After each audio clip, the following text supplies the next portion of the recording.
She is a radio host. Elise Ribbons could give me some fresh ideas. She is passionate about Peking opera. Peking opera is kind of like Shakespearean theater for China. 我家的表叔数不清。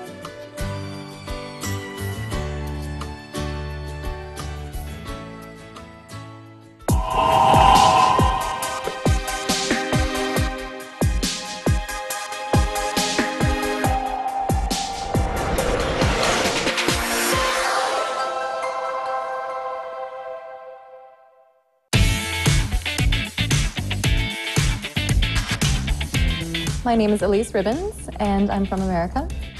I've been living in Beijing almost 13 years now. My friends have given me the nickname Cheeky Monkey.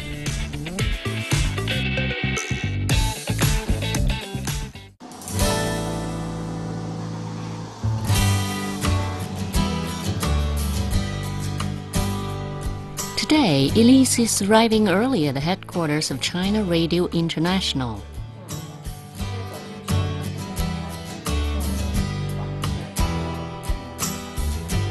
It's the day when a weekly program she co-hosts, 老外看点, is being broadcast.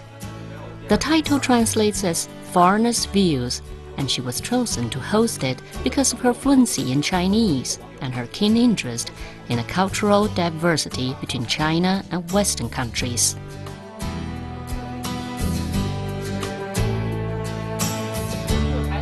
The topic for discussion today is the lost Malaysian airliner MH370.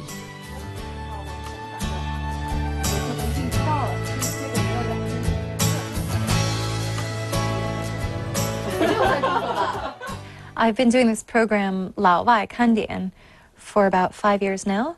And it's really interesting because it started out just as a one-time thing, and I've really fallen in love with the program, and it's one of the reasons I like to stay in China.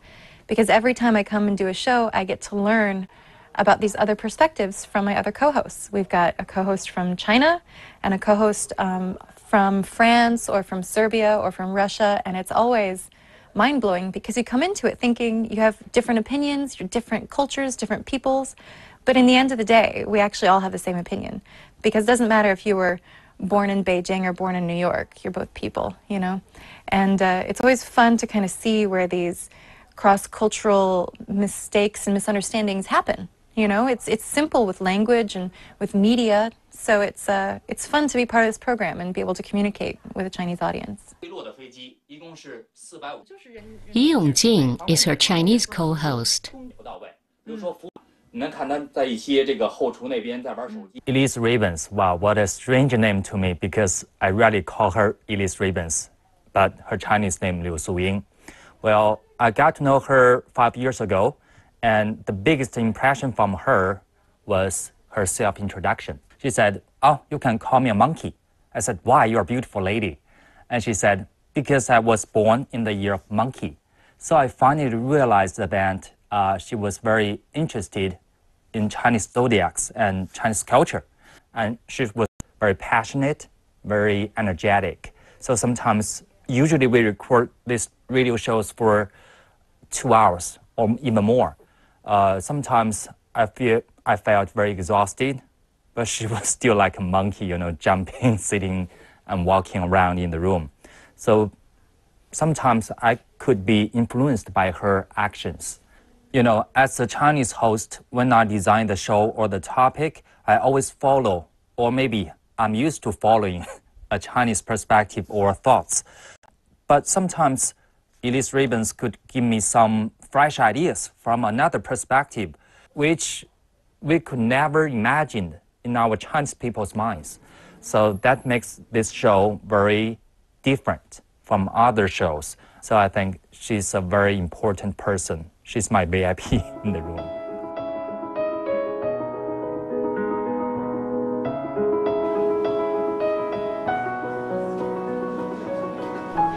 Elise has had a passion for the theater ever since she was a little girl. In 2007, she established a company called Cheeky Monkey Theater. In the early days, the company produced and staged a number of plays. Due to a lack of funds, they are no longer able to do so, but she still enjoys performing. This weekend, she'll be appearing as one of a group of comedians in a Beijing pub. 小学的记忆其实挺久远的，但是有一个经历啊，我一直都没忘。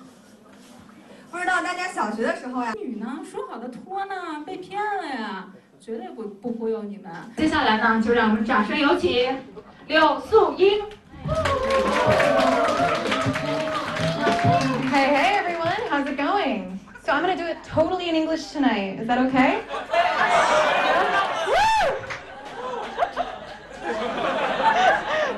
你一个反应就是 yeah yeah， 然后就是在想不要。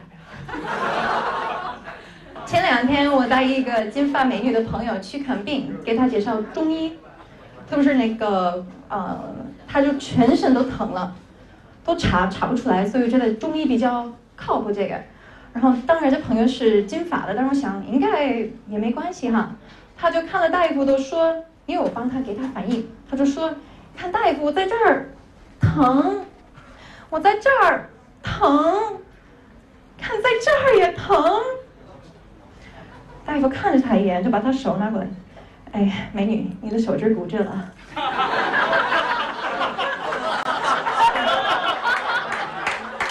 So tonight we had a really great show. It's for the Beijing stand-up comedy group that I'm part of called Beituo. It sounds a little bit like taking off your clothes in the north, which is a funny Chinese pun, but it's really cool because stand-up comedy in China is just now starting. So it's an awesome experience to be part of it, and it's certainly a great way for me to practice my Mandarin. If people aren't laughing, then I usually blame my Mandarin, not because my jokes aren't funny. And tonight was really wonderful because I was really stressed out. My toilet had broken today and I was dealing with the plumber and everything, but then got to the theater, sat with the other girls and prepared a little bit. And when I got on stage, it was like, boom, I was there. I was on fire and the audience was loving it.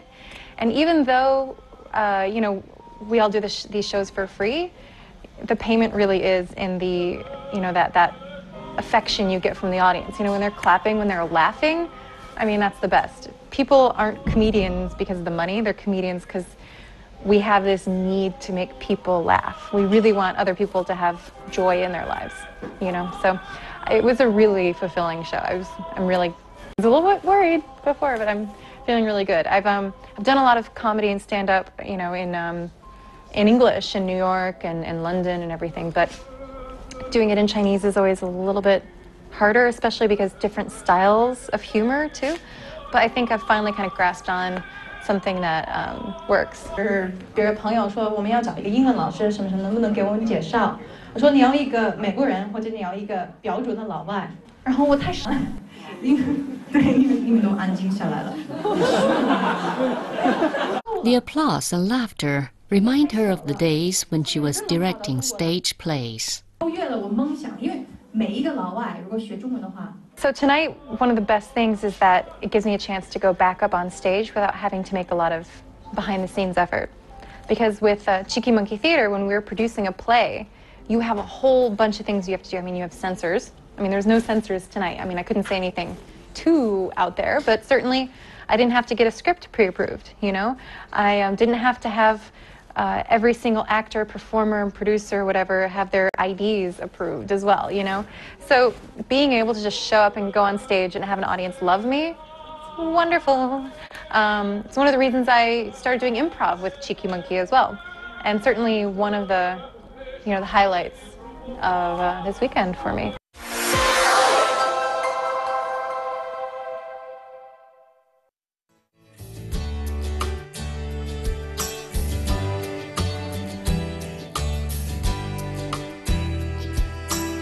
Really privileged to know her. Her friends call her Monkey.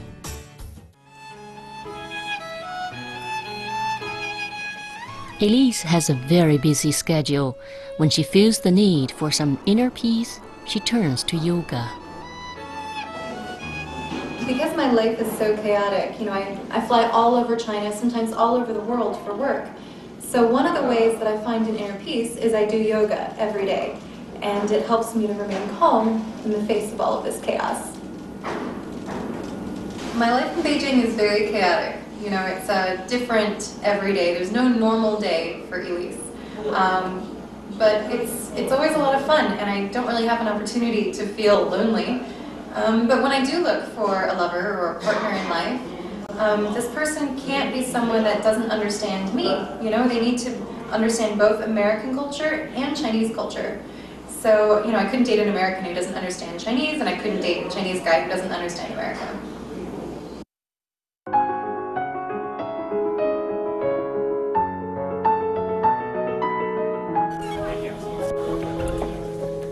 Hello. How are you? Good. Dry my hands a little bit. How you doing, girl? Good. Yeah, it's a great Elise considers herself to be a real Beijinger. Although she lives alone, she never feels lonely. She has plenty of friends, and in her spare time, she loves nothing more than to meet up with them. Many of them are, like her, fond of Chinese culture, so they have plenty to do together and talk about.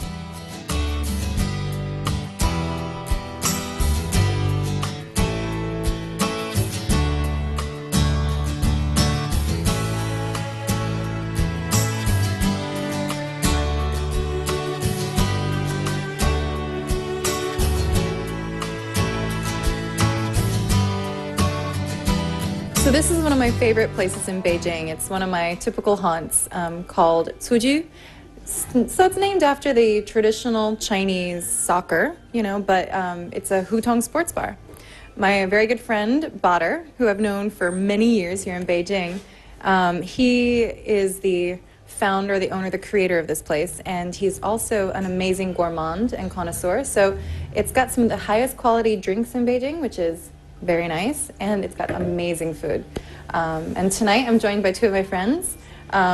There's this guy, Alex, from Shanghai. Hey there. And then my other friend, Colin Filth, from Tianjin. And it's kind of fun. It goes to show that, you know, there's foreigners all over China now, so, you know.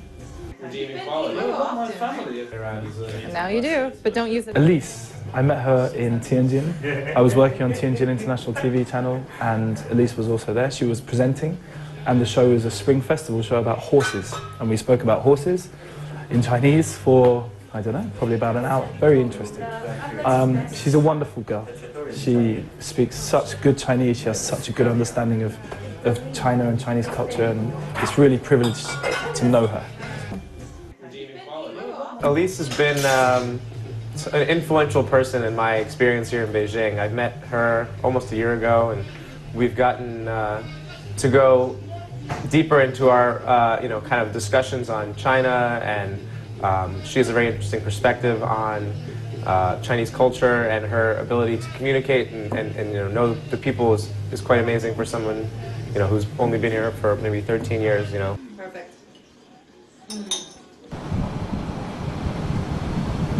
Elise is fascinated by Peking opera, and sometimes she even performs. The Meilanfang Peking Opera Troupe is one of the most famous in China. Today, Elise has come to watch and learn from them.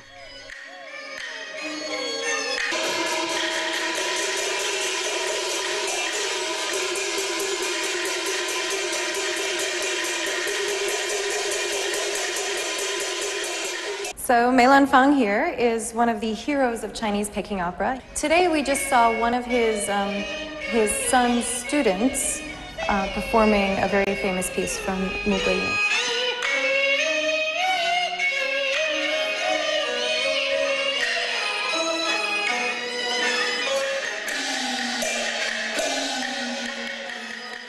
Hu Wenge is one of the most celebrated practitioners of the Meilanfang School of Peking Opera.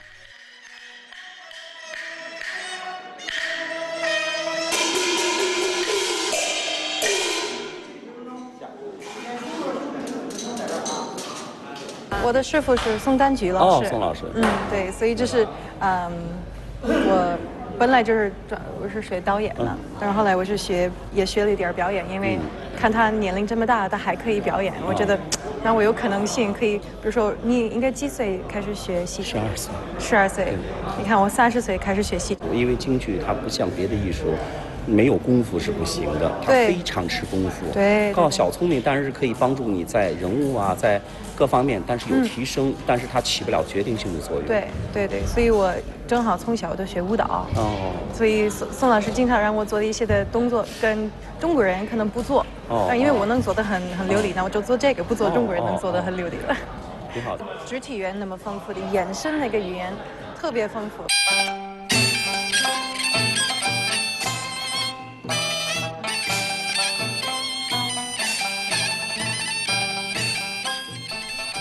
Peking opera is one of the best-known embodiments of the essence of Chinese tradition.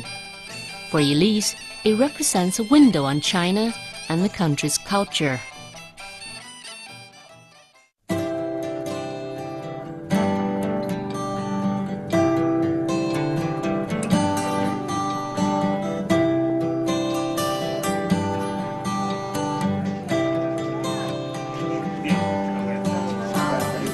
I came to China the first time in 2001 as a study abroad program studying the street life of Beijing. It was a really fun opportunity and it gave me a chance to speak to different kinds of Beijingers every day. And how can you not fall in love with Beijing when you have that kind of experience? So as soon as I graduated from college, I moved over. Elise studied at the National Academy of Chinese Theatre Arts. Her tutor was Song Danju, a celebrated Peking opera performer. She still regularly visits the veteran actress.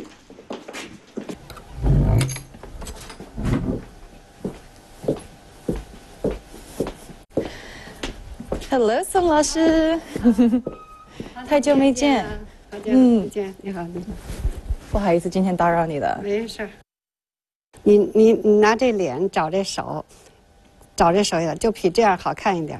长环这个，一个这脚底下是画圈，一个，两个，这手搁这儿，这儿，哎，这样，圆一点，哎，这手矮一点，哎，这儿不要使那么大劲，放松一点，放松一点，哎，对，很好，长，这么走，1、2。这跑马好像跑马呢，是吧？这么加马，大，长。So originally what got me interested in Peking opera was a friend of mine who had also studied Commedia dell'arte in Italy, had come from the Peking opera world. He'd studied the Cho character. And he was so talented and so funny, and just his ability to bring out a character, bring it to life on the stage was unparalleled. You know, he started to get me interested in Peking opera, and I eventually thought I'd like to learn a little bit. And I thought maybe more I'd learn about, you know, from a research perspective and a cultural perspective, obviously as director as well. But my first class with Professor Song, I was sitting there, and, you know, she looks like your average Beijing granny, right? Nothing, you know, to make it obvious to you that she is a star. But she is. The second she stood up and acted a little bit of a Huadan character from Mai Shui, she just came out, and it was like all of a sudden she had transformed into this 15-year-old girl. And it was amazing. It was very, I mean, it was breathtaking. And I'm thinking, okay, maybe it's going to take me a long time to learn Peking opera. Like, it's not 3 years, 5, maybe it's going to be 20 years. But you know what? 20 years from now, I'll still be 50. So that means I'll have another 20 years where I could still perform just as well as she can. I mean, maybe, probably not as well as she can, because she is amazing. She comes from Peking opera royalty. So really, I was just very lucky that she even wanted to take on a student as, you know, bad as me. But it's been really amazing. She's definitely my favorite teacher and one of my favorite people in China. 缓一下，在这边缓一下，走一鹞子翻身，哎，挨马边儿，揪这个，疼，这么亮。就像因为我觉得你有舞蹈基础，刚刚我做这个，我老是用太多的劲儿，因为要放松，有劲儿，放松，它松弛就好看。女性就是美是什么？就是要松弛，一僵进的时候就不好看了啊，要松弛，但是骨头里得有劲儿，松弛不等于松懈。特别是你看起来很松，但是突然但是它骨头里头有劲。你要整个是卸的不行，它骨头里头，你看这会儿这骨头里头它有劲，但是外头给松，外松内紧。啊，你要是硬邦邦的，它就不像女性了。女性要有阴柔，阴柔之美。我们戏曲的东西要圆。For a foreigner, learning traditional Peking opera is a huge challenge. Elise's approach is to copy her tutor carefully. 这是圆的，它不是直的，直的就是这样了啊，这是圆的东西。啊，我跟柳素英将近5年了吧？啊，我们现在都是好朋友啊。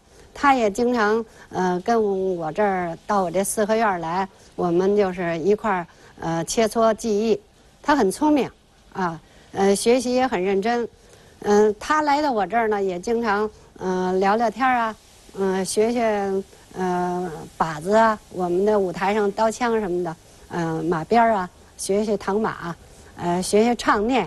他呢，喜欢我们中国戏曲，比如说我有一出戏叫《改容战妇》，啊。他呢，曾经把这出戏呢，学了，但是还没有完全学完吧，啊，因为他也比较忙，希望我们以后呢再继续的把它加工。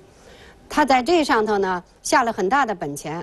我们这改容战妇呢，穿一身改良靠都是红的，啊，还有绫子，啊，他全都做了，就说明他很下心了啊，很用心。能够把这出戏呢，能够将来把它能立出来，我也希望它能够演出来啊。大、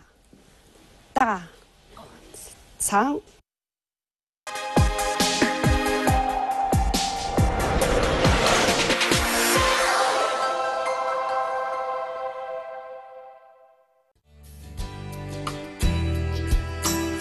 Then they should actively promote new versions or totally new plays. Lise, she's the perfect candidate for Stanford Ignite.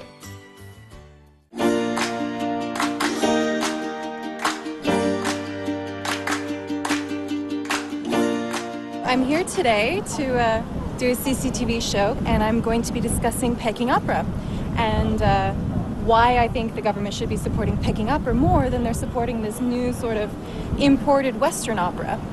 So this will be really fun.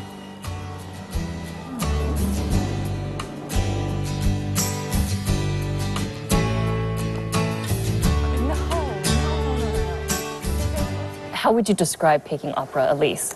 Peking opera is kind of like Shakespearean theater for China. You know, it's kind of taking a step back to a more traditional, basic, and very fundamental way of storytelling in China. So I always tell people you need to learn about Peking opera because then you get to learn about the soul of China.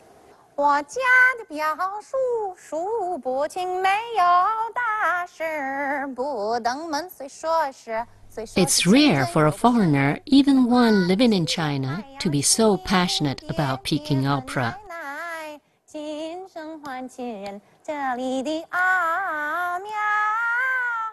Elise holds strong views on what Peking opera must do if it wants to survive.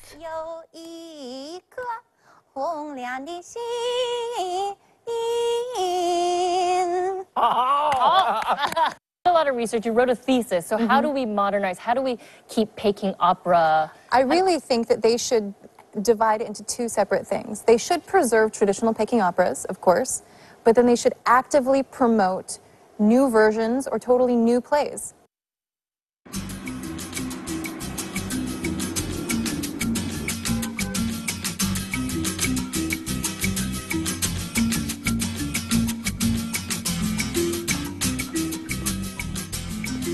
In 2014, Elise took part in a study program sponsored by the Stanford University Graduate School of Business.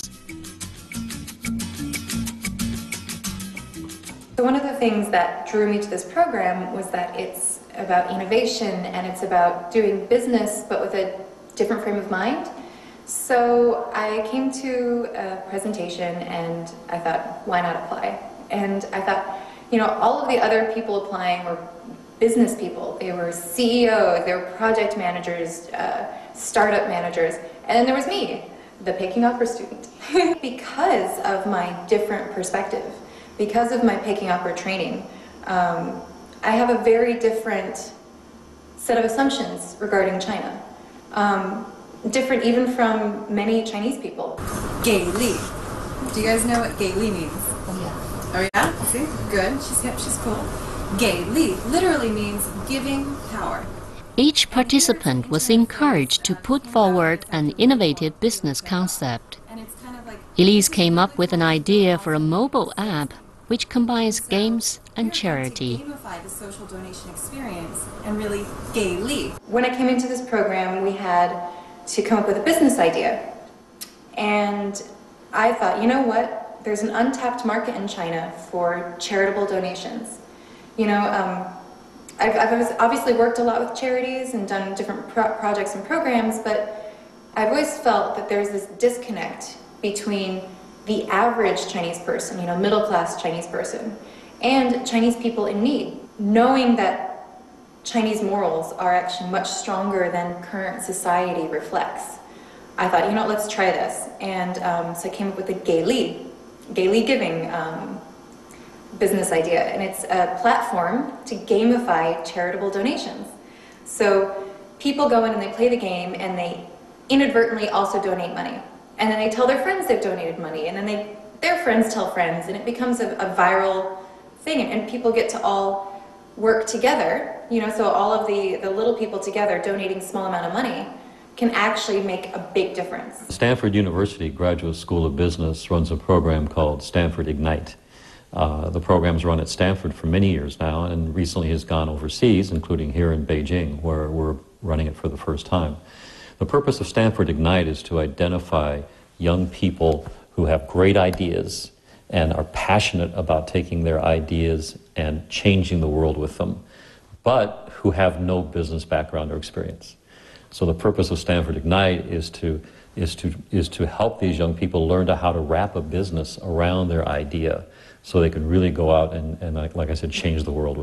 Elise, she's the perfect candidate for Stanford Ignite. She has a great idea about how to sort of liberate Chinese to their charitable instincts. She's passionate about it, and what Ignite does for her is teach her the basics of how to build a business around that, or build around that could take that very simple but powerful idea and actually make it work in the real world. It's ribbons.